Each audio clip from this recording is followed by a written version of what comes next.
तो रद्द करण्यात यावा, तो दुरुस्त करण्यात यावा आणि ह्याच मूळ मागणीसाठी 1994ला आपले गोंडगोवारी समुदायाचे 114 लोक शहीद झाले. त्यांना केव्हा सांत्वन मिळेल, त्यांचा जो उद्देश होता 94च्या विधानसभेच्या मोर्चामध्ये शहीद झालेल्या शहीदांची जी मागणी होती, ती मागणी संविधानिक मार्गाने जेव्हा कुठंतरी न्याय देईल, या समुदायाला आरक्षणाचा लाभ मिळेल आणि म्हणून त्यांचे जे आमचे अमरत्व पत्करणारे शहीद झाले त्यांना जेव्हा सांत्वना मिळेल की तुम्हाला आरक्षण मिळेल, तेव्हा खरी श्रद्धांजली असेल. 1982-83 मध्ये आदिवासी विभागाला वाटलं, सुरुपसिंग नाईक आणि त्यावेळचे सन्माननीय सर्व आदिवासी मंत्री, की आपल्या महाराष्ट्रामध्ये बोगस जाती आहेत, म्हणून त्यांनी काका कालेलकर आयोगाची नियुक्ती केली आणि त्या अनुषंगानं 45 जातीचा 85 GR तयार केला आणि त्या 85 GR मध्ये अनुक्रमांक 18 गोंडगोवारी ही जमात आहे. त्या गोंडगोवारी जमातीवर सुद्धा अन्याय केला. हा समाज मागासलेला असल्यामुळं स्वतःची माहिती मिळण्यासाठी माहितीचा अधिकार नसल्यामुळं 14 वर्षे जागृत व्हायला लागलं. तत्कालीन सुधाकर गजबे साहेबांनी त्याही काळामध्ये हा समाजाला एकत्रित करण्याचं काम केलं. त्यानंतर हा समाज पुन्हा 2008 पर्यंत एका ठिकाणी बसला व त्यानंतर पुन्हा आमचे समाजाच्या काही संघटना आहेत. आदिवासी गोवारी सेवा मंडळ, पूर्वी होती आदिवासी गोवारी समाज संघटन महाराष्ट्र राज्य, यांनी हायकोर्टात 2008ला केस टाकली. प्रत्येकाने आपापल्या परीने आपलं जरी नाव अलग असलं तरी श्रेय दिलेलं आहे. आणि ह्यानंतर 2018ला जो निर्णय लागला तो आपल्याला समाधानकारक होता, परंतु त्यानंतरही आघाडी सरकारचे उद्धव ठाकरे साहेब जेव्हा मुख्यमंत्री होतं त्यांनी पुन्हा कोरोनाच्या काळात अपील केली आणि त्या काळामध्ये त्या कोरोनाच्या काळात घाईघाईने निर्णय लावला. 18/12/2020ला सर्वोच्च न्यायालयाचा निर्णय आला आणि त्या सर्वोच्च न्यायालयाच्या निर्णयानुसार आपल्याला काही करता येईल का, म्हणून आदिवासी गोंडगोवारी जमात संविधानिक हक्क संघर्ष कृती समिती महाराष्ट्र राज्य या अनुषंगाने यवतमाळला 23 संघटना एक होऊन एक महाराष्ट्र राज्याची संघटना तयार केली. त्या संघटनेचा मी राज्य संयोजक आहे, जिल्हाध्यक्षही आहे आणि तिथून आपल्याला पुन्हा लढाई करावी लागली आणि 26 जानेवारी 2024ला आपले आंदोलनकर्ते आंदोलनाला बसले आणि आंदोलनाला बसल्यानंतर 5 जानेवारीला आपला नागपूर बंदचा रास्ता रोको आंदोलन झाला. लाखोच्या संख्येने गोंडगोवारी समुदाय जमा झाला आणि त्याची दखल महाराष्ट्र शासनाने घेतली. नागपूरच्या जिल्हाधिकाऱ्याला पत्र दिलं. महाराष्ट्र शासनाच्या आदिवासी विभागानं तत्कालीन उपमुख्यमंत्री देवेंद्र फडणवीस साहेब तथा तत्कालीन मुख्यमंत्री यांनी की या गोंडगोवारी समुदायाचा जो प्रश्न आहे त्या निमित्तानं त्या अनुषंगानं तुम्ही जिल्हाधिकाऱ्याच्या मार्फतीनं पत्र द्या आणि मंत्रालयातून तो पत्र आला जिल्हाधिकाऱ्याकडे. जिल्हाधिकाऱ्यांनी आपल्या गोंडगोवारी समुदायाच्या शिष्टमंडळाला बोलावलं आणि सांगितलं की 10 जानेवारीला आदिवासी विभागाची शासकीय बैठक आहे, त्या अनुषंगाने या गोंडगोवारी समुदायाचे शिष्टमंडळ सह्याद्री अतिथीगृह मुंबई येथे आमंत्रित केलेलं आहे. जिल्हाधिकाऱ्याच्या पत्राप्रमाणे आपले गोंडगोवारी जमातीचे शिष्टमंडळ मुंबईला गेले आणि मुंबईला शासकीय बैठक लागली. बैठकीचे अध्यक्ष तत्कालीन उपमुख्यमंत्री देवेंद्र फडणवीस साहेब होते त्या ठिकाणी प्रधान सचिव आदिवासी विकास विभाग, मंत्रालयाचे सर्व आदिवासी विभागाचे सचिव, न्याय व विधी विभागाचे सचिव आणि महाराष्ट्राचा अधिवक्ता जो महाराष्ट्र शासनाला कोणत्याही न्यायालयीन बाबीचा सल्ला देतो तो सुद्धा अधिवक्ता हजर होता. आणि त्यामध्ये आमची मूळ मागणी कोणती, लक्षात ठेवा, आपली मूळ मागणी कोणती आहे. त्यावेळेस त्या शासन बैठकीमध्ये विचारण्यात आलं तुम्ही कोणत्या जातीचे. आमच्या शिष्टमंडळाने सांगितलं आम्ही गोंडगोवारी. तेव्हा शासनाचे सचिव काय म्हणतात, गोंडगोवारी तर भारत सरकारच्या मागासवर्गीय आयोगाच्या शिफारशीमध्ये इन्क्लूड आहेत, समाविष्ट आहेत. मग जेव्हा गोंडगोवारी अनुसूचित जमातीमध्ये आहेत तर तुम्हाला प्रॉब्लेम काय. तेव्हा आपल्या शिष्टमंडळानं सांगितलं आम्हाला प्रॉब्लेम आहे 24 एप्रिल 1985चा GR. कसा काय प्रॉब्लेम आहे. 24 एप्रिल 1985च्या GR मध्ये लिहिलं आहे क्रमांक 1, गोंडगोवारी जमात ही फक्त गडचिरोली जिल्ह्यातील कुठल्या तालुक्यात आढळते. ही जी क्षेत्रबंधनाची अट आहे हे चुकीची आहे. कारण भारत सरकार अनुसूचित जाती जमाती सुधारणा कायदा 1976 कलम 108 अंतर्गत 1976 भारत सरकारने क्षेत्रबंधन हटवलेलं आहे.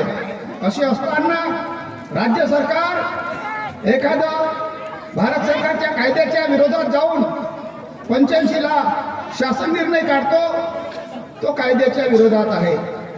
आणि म्हणून त्यांनी क्षेत्रबंधन हटवण्याचं आमची मागणी मान्य केली.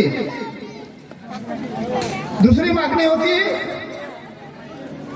तुमच्या 85च्या GR मध्ये गोंडगोवारीची संस्कृती नमूद नाही आणि म्हणून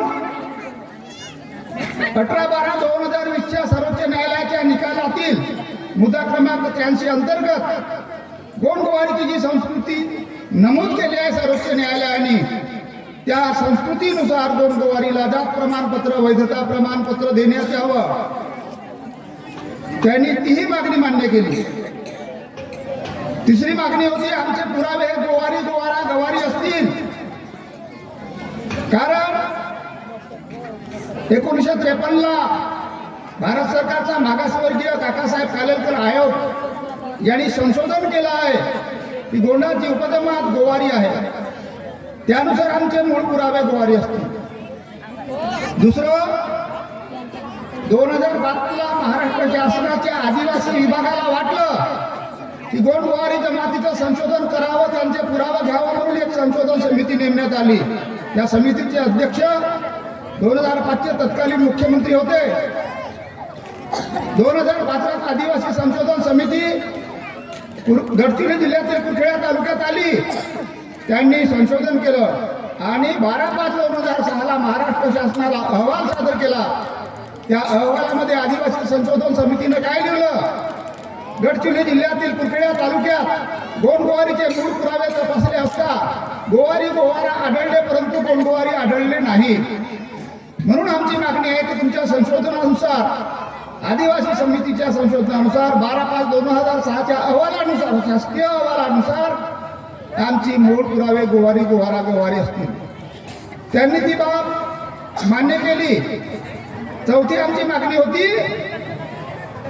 आजपर्यंत 1956 पासून 2024 पर्यंत जेवढे गोंडगोवारीला जात प्रमाणपत्र देत आहात महाराष्ट्र शासन देत आहे, आदिवासी विभाग देत आहे, जात वैधता पडताळणी समित्या देत आहेत, त्या सर्वांकडून एक प्रमाणपत्र लिहून घेतलं आहे वैधता पडताळणी समित्यांनी आणि जात प्रमाणपत्र देणाऱ्या एडीओनी. काय लिहून घेतलं आहे, माझे पुरावे जरी गोवारा गोवारी गवारी असले तरी मी गोंडगोवारीची संस्कृती पाळतो, त्याच्यामुळे मी गोंडगोवारी आहे. मुळात तुम्ही ज्यांना आजपर्यंत जात प्रमाणपत्र वैधता प्रमाणपत्र देत आहात ते सर्व गोवारी गोवारा गवारी पुराव्यावरूनच दिलं आहे. आणि म्हणून आम्हाला सुद्धा गवारी पुराव्यावरून गोंडगोवारी जात प्रमाणपत्र देण्यात यावं अशी आपली मागणी होती. पाचवं आपलं मागणी होती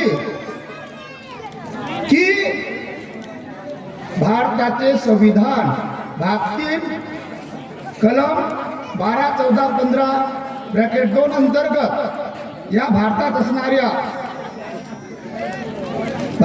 असणाऱ्या लोकांना त्यांचे संविधानिक मूलभूत हक्क देण्याची तरतूद आहे. तसेच राज्य सरकारला भेदभाव करण्याचा अधिकार नाही. असे असताना राज्य सरकार एका बाजूला गवारी पुराव्यावरून कुरखेड तालुक्यात फक्त जात प्रमाणपत्र देता, गोंडगोवारीचे जात प्रमाणपत्र शासन देत आहे आणि त्याच्या व्यतिरिक्त महाराष्ट्रामध्ये गवारी पुरावे असताना जात प्रमाणपत्र देत नाही. म्हणजे शासन संविधानाच्या विरोधात जाऊन एकाच जमातीमध्ये भेदभाव करत आहे आणि भारताच्या संविधानाप्रमाणे शासनाने त्याची दखल घ्यावी, भेदभाव करू नये, हा आपला मुद्दा होता. 18/12/2020 ला निर्णय लागला, सर्वोच्च न्यायालयाचा निर्णय लागला. परंतु हा 24 एप्रिल 85चा जो GR आहे त्याच्यामध्ये चौथी अशी माहिती आहे की जनावरे पालन करणाऱ्या गोंडांना गोंडगोवारी म्हणतात. तुमच्या गावामध्ये, आंगडी गावामध्ये जनावरे पालन करणारा OBC NT SC समाज आहे, मग तो गोंडगोवारी होऊ शकेल काय, ST होऊ शकेल काय?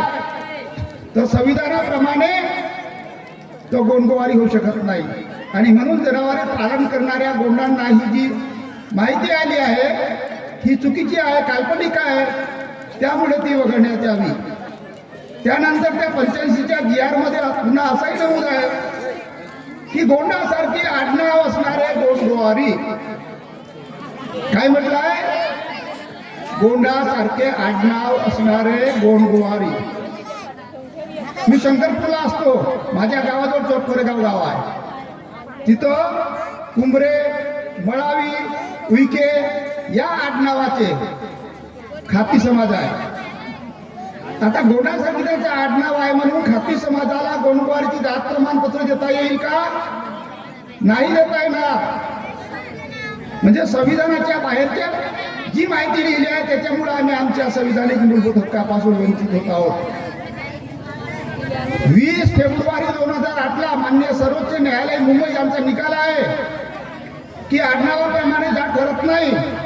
जर सर्वोच्च न्यायालयाचा निर्णय आहे तर मग या 85च्या GR मध्ये जी माहिती लिहिली आहे त्या निर्णयानुसार ही चुकीची माहिती गोंडासारखे आडनाव असणारे गोंडगोवारी ही वगळण्यात यावी, ही आपली मागणी होती.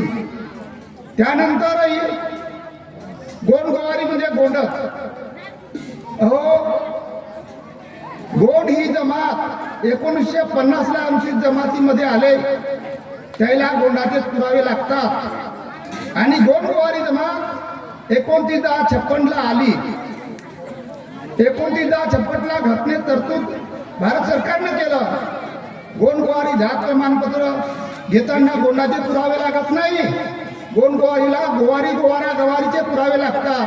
मग गोंड म्हणजे गोंडगोवारी होऊ शकत नाही. अशा प्रकारची आम्ही माहिती दिल्यानंतर आमचा दुसरा मुद्दा होता की आमच्या आंदोलनावर शासनाने आंदोलनकर्त्यावर कोणती कारवाई जर केली असेल तर ती मागे घेण्यात यावा. त्यांनी मान्य केलं. मुलांचा स्कॉलरशिपचा विषय आपण पुढे मांडला, शासनाने त्याबाबत विचार करू म्हणलं आणि यासाठी आम्हाला समिती नेमावं लागेल. जसं 85चा GR काढण्यासाठी गोविंद गारे समिती नेमली होती, त्याप्रमाणे 85चा GR दुरुस्त करण्यासाठी आपल्याला समिती नेमावं लागेल. आणि म्हणून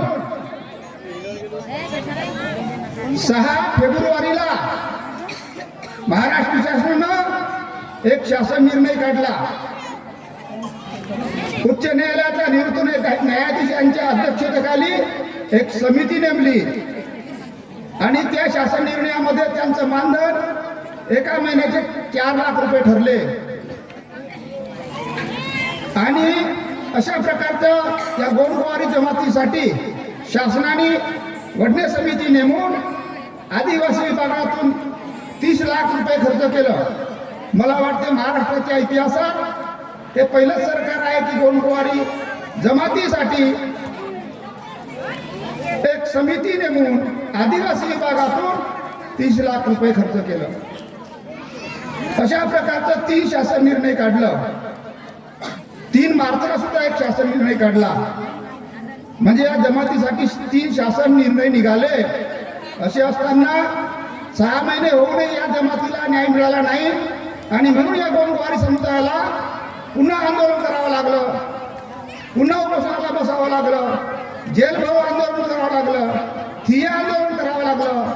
अशा प्रकारचा या समाजानं आपला हक्क मागण्यासाठी लोकशाहीचा संविधानिक हक्क किंवा लोकशाहीचा जो मार्ग आहे तो अवलंबून लोकशाहीच्या मार्गाने आपली मागणी पुढे नेत गेले.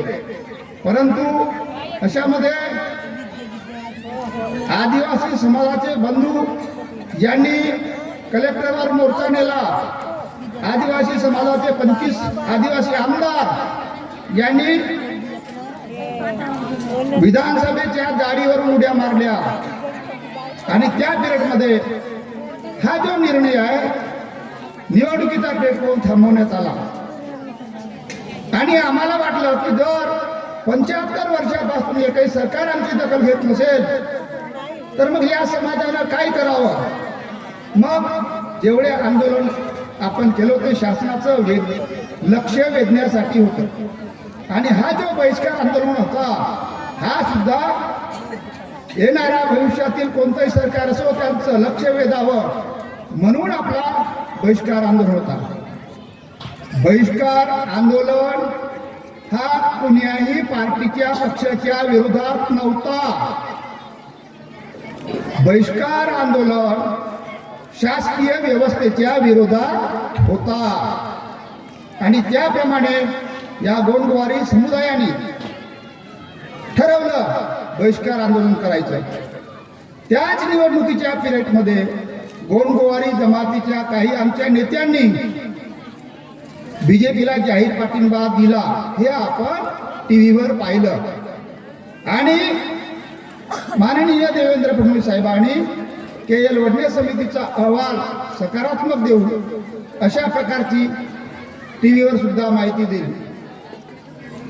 आणि अशा प्रकारच्या गडिमिकाव्यानं दोन्ही बाजू आपल्या स्ट्रॉंग झाल्या. आम्ही बहिष्कारात असलो, काही लोक लोकशाहीच्या संविधानिक मार्गाकडे गेले. आणि त्यानंतर पुन्हा कोणती तरी सत्ताधारी सरकार आली ज्याचं 235 आमदार आहेत. 25 आदिवासी आमदार जरी विरोध केला तरी 210 आमदार संविधानिक प्रोसिजर प्रमाणे तुमचा 85चा GR दुरुस्त करू शकतात. एवढ्या आंदोलनामध्ये आपली मागणी समाविष्ट करायची नाही, कानामाचा टाकवायची नाही. आमची मागणी आहे जी गोंडगोवारी संविधानिक भारत सरकारच्या अनुसूचित जमातीच्या यादीमध्ये जी जमात आहे ते आम्ही आहोत. कसे आम्ही आहोत? 18/12/2020चा निर्णय मुद्दा क्रमांक 75 भारत सरकारच्या मागासवर्गीय आयोगाच्या शिफारशीप्रमाणे गोंडाची उपजमात गोवारी 29/10/56 ला गोंडगोवारी ऍडेड केलेली आहे. सुप्रीम कोर्ट काय म्हणतो मुद्दा क्रमांक 75 मध्ये गोंडाची उपजमात गोवारी 29/10/56 ला गोंडगोवारी ऍडेड केलेली आहे. म्हणजे सुप्रीम कोर्ट ठरवतो की गोंडगोवारी ही जी एंट्री आहे ही गोवारीची आहे.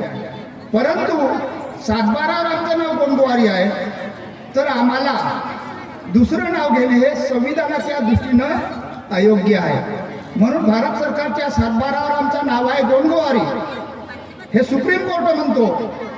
मग आमचं नाव जर गोंडगोवारी आहे आणि अनुसूचित जमातीचा लाभ आम्हाला त्या गोंडगोवारीपासून मिळत आहे तर आमचं नाव ज्या भारत सरकारच्या 7/12 आहे, तो आमचा हक्क आहे, तो आमचा अधिकार आहे म्हटल्याशिवाय शासनाच्या कोणत्याही सवलती आम्हाला मिळणार नाही. सुप्रीम कोर्ट मग मुद्दा क्रमांक 83 मध्ये गोंड गोवारी कोण हे ठरवतो. गोंड गोवारीची संस्कृती नमूद करतो. सुप्रीम कोर्ट म्हणतो anthropological survey of India, people of India, national series volume 3 on the schedule tribe या पुस्तकात नमूद केलेली संस्कृती पाळणारा गोवारी समुदाय म्हणजे गोंड गोवारी. सुप्रीम कोर्टानं अँथ्रोपॉलॉजिकल सर्वे ऑफ इंडियाच्या पुस्तकाचा संदर्भ दिला आणि तुम्हाला निर्णय दिलेला आहे. सुप्रीम कोर्ट म्हणतो गोंडाची जमात गोवारी आहे आणि यांची संस्कृती मुख्य व्यवसाय गायी चारणे, भाषा मराठी, लिपी देवनागिरी. हे मांसाहारी आहेत परंतु गायीचे मांस खात नाही. जन्म 7 दिवसांनी सुटत 12 दिवसांनी बारसा करतात. मृत्यू शवास माती देतात. विवाह आपला 9 डेरीचा मांडव असतो. मध्यंतरी आपण गोवल्याच्या वरची डेर काढतो, तिची पूजा करतो. आमचे गोंड बांधवांमध्ये सुद्धा मुंडा असतो, आमची डेर असतो. आमचे गोंड बांधव कचारगडला जाऊन जय जंगो जय लिंगो म्हणतात, नारे देतात. तेच जय जंगो जय लिंगो आम्ही पिढ्यापासून ढालीच्या रूपात, ढालीचं प्रतीक जंगो म्हणजे पहांदी पारी कुपारलिंगो माता रायताळ जंगो. पहांदी पारी कुपारलिंगो 2 मुखाची ढाल, माता रायताळ जंगो 4 मुखाची ढाल.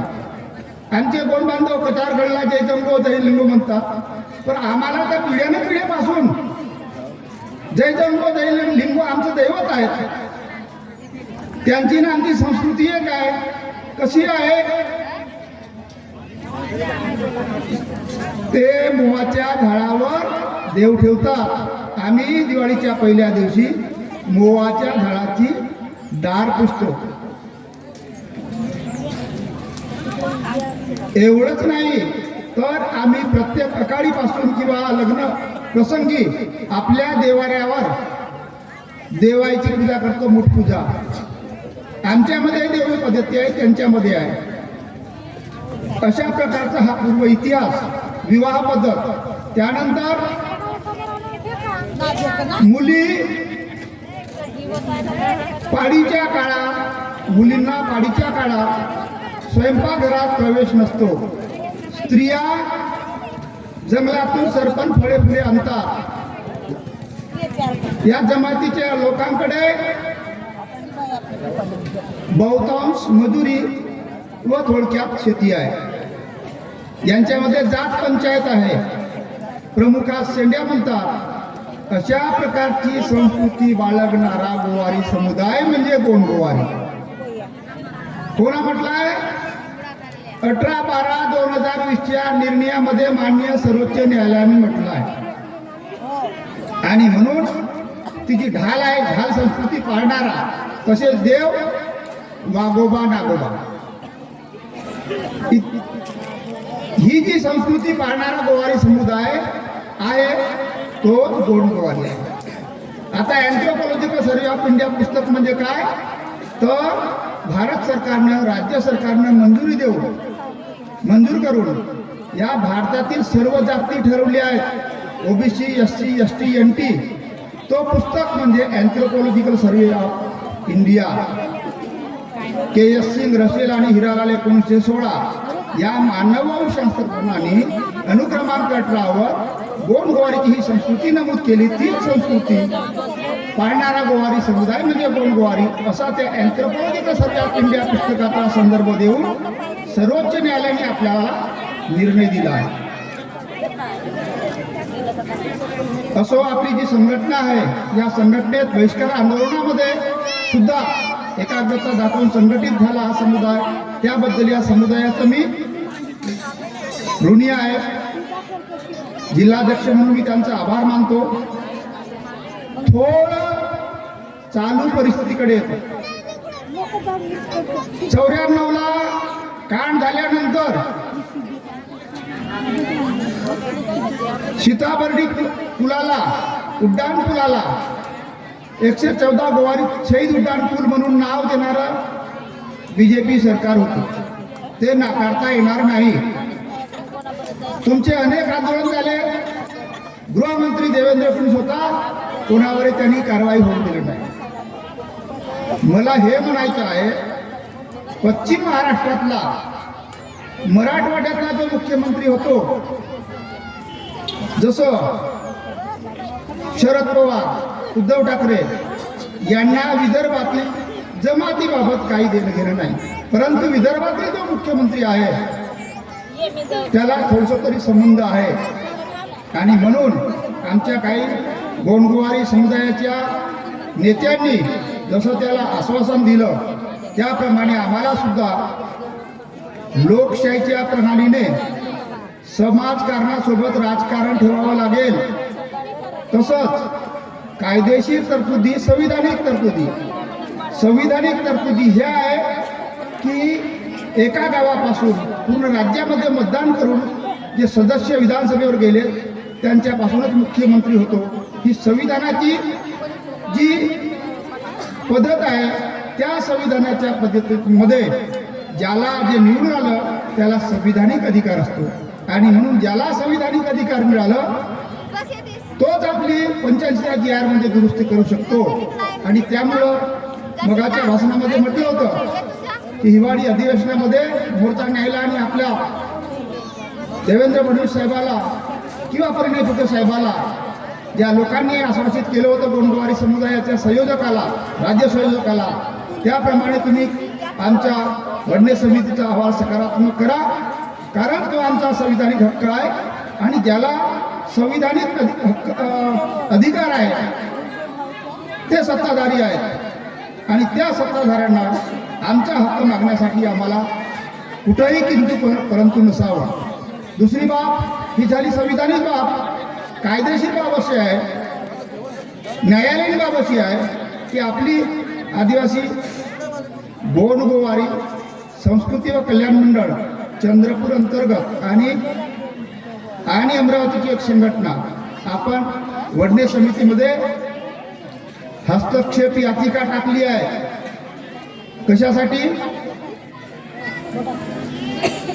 की लसूणते हा गोंडगोवारी नाही, गोवारी आहे म्हणून काही आदिवासी संघटना हस्तक्षेप याचिका टाकल्या आहेत लसूणतेच्या विरोधात. आता लसूणते म्हणजे गोंडगोवारी आहे.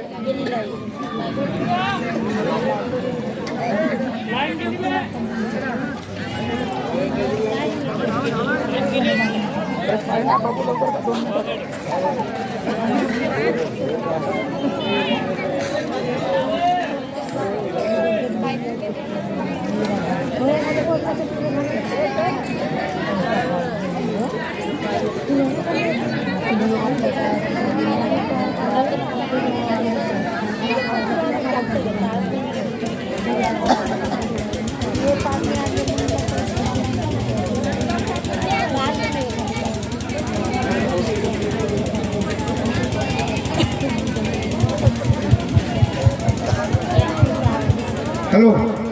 तर केएल वडणे समितीचा अहवाल ज्या सत्ताधाऱ्यांनी पहिले समिती नेमली, ज्या सत्ताधाऱ्यांची पुन्हा सत्ता आली त्यांना ह्या सर्व गोष्टी माहीत आहेत. जास्त समजावून सांगायची पाळी येणार नाही. आपले कागदपत्र दिले आहेत. त्या अनुषंगाने आता विधानसभेवर शिष्टमंडळाद्वारे, मोर्चाद्वारे आपण आपला संविधानिक हक्क मागण्यासाठी या गोंडगोवारी समुदायाने पुढे यायला पाहिजे. तसंच न्यायालयीन लढा जो चालू आहे 85 GR हा चुकीचा आहे. कारण 76चा कायदा आणि सुप्रीम कोर्टाच्या 83ची संस्कृती त्याच्या विरोधात आहे आणि म्हणून आपल्याला हस्तक्षेप याचिका टाकावी लागली. त्या अनुषंगानं आपल्याला आर्थिक मदत द्यावा लागेल. मागच्या वेळेस जगजीराव त्यांची केस होती, त्याला आपण 1,15,000 रुपये या गोंडवारी संघटनेतून दिलो. आपल्याच जमातीचा माणूस आहे, परंतु कोणाची मागणी विरोधात असेल तर विरोधात राहू शकते, परंतु संविधानिक बाबीमध्ये विरोध करू नये. सर्वांनी मिळून एक काम करायचं आहे. समाजाचा 40 वर्षातला जो प्रश्न आहे तो मार्गी लावायचा आहे. त्या अनुषंगानं सर्वांनी आचार विचार एक ठेवावा. गेले आले निपटले ही भावना ठेवू. यापुढे सुद्धा एकत्रित यावं सर्व संघटनांनी. आणि आदिवासी गोंडवारी जमात संविधानिक हक्क संघर्ष कृती समिती महाराष्ट्र राज्याचा राज्य संयोजक जिल्हा अध्यक्ष म्हणून मी माझ्या गोंडवारी जमातीला गडचिरोली जिल्ह्यातील सर्व समुदायाला पुढे ज्याप्रमाणे आपल्याला संविधानिक तरतुदी आणि न्यायालयीन तरतुदी आहेत त्या अनुषंगानं आपण एकत्रितपणे पुढे जाऊ, त्यात आपलं सहकार्य मिळेल अशी अपेक्षा करतो. या आणि शिका, संघटित व्हा, संघर्ष करा. या डॉक्टर बाबासाहेबांच्या म्हणीप्रमाणे आपला संविधानिक हक्क मागण्यासाठी आपण सर्वांनी उत्स्फूर्त पुन्हा पुढे यावं आणि आपला न्याय मिळण्यासाठी सहकार्य करावं एवढी अपेक्षा करतो. इथंच थांबतो. सेवा सेवा. धन्यवाद.